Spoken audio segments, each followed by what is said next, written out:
Depuis vendredi, les autorités tchadiennes l'annoncent mort. Abou Zaïd, l'une des principales figures d'Al-Qaïda au Maghreb islamique, est ravisseur de plusieurs ressortissants français. C'est probable, mais ça n'est que probable. Nous ne pouvons pas avoir de certitude pour l'instant. Ce serait une bonne nouvelle. Et pourquoi? Parce que nous n'avons pas récupéré le corps. Rapidement les gars, allez, Forme de précision, envoyez en haut.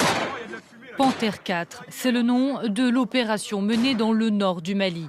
Difficile de savoir où en sont les combats. Une certitude, c'est là, dans cette zone montagneuse de 25 km sur 25, que se déroulent ces derniers jours les affrontements les plus violents. Cette guerre a l'air d'être bien menée.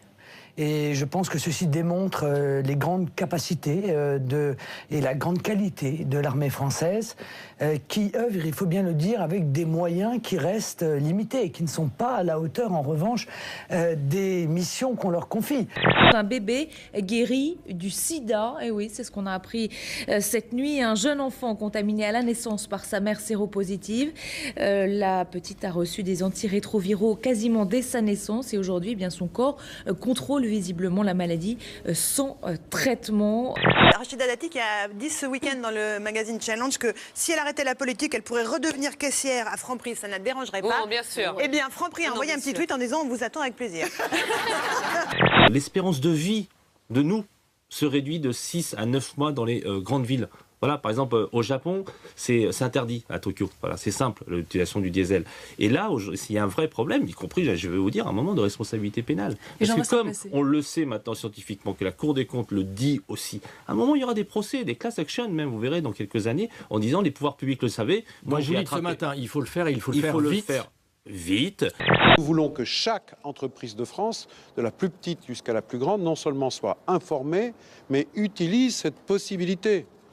Et cette possibilité, elle existe, elle est facile d'accès, elle ne demande pas de conditions, il faut l'utiliser. Et puis les emplois d'avenir sont en train de monter en puissance, on est à près de 10 000, mais l'objectif d'ici la fin de l'année, c'est 100 000. 10 000 en 2 mois, ça va faire... Non mais faites pas si le calcul comme ça, ça marche pas comme ça. Ça marche pas comme ça. Bon, ça va s'accélérer alors. Vous me dire que ça va s'accélérer. Je vais vous dire, quand vous lancez une émission, c'est le premier jour que vous faites la meilleure audience. Mais ça on fait 2 mois. Attend de voir. On attend de voir. On est d'accord, on en est à 10 000. Donc, je pense que ça va s'accélérer, c'est ce que vous voulez me dire. Ce que nous avons prévu, c'est qu'un tiers de ces 100 000 emplois d'avenir aient été faits avant l'été et 2 tiers après l'été, parce que c'est la montée en puissance parfaitement légitime. Mais je répète, ces 100 000 emplois d'avenir, c'est pour les jeunes qui sont le plus loin de tout, ceux qu'on n'a pas le droit de laisser au bord du chemin. Walesa veut chasser, Lech Walesa, le leader polonais, veut chasser les gays du Parlement de Varsovie. Ce qui s'est passé, c'est que c'est une interview, il dit, est-ce que vous êtes pour que les députés gays s'assoient près du mur du fond? Et il répond, Walesa, oui, près du mur du fond et même derrière, c'est-à-dire à l'extérieur. Ah oui, alors il dit, voilà, parce que moi je suis de la vieille école et je ne changerai pas.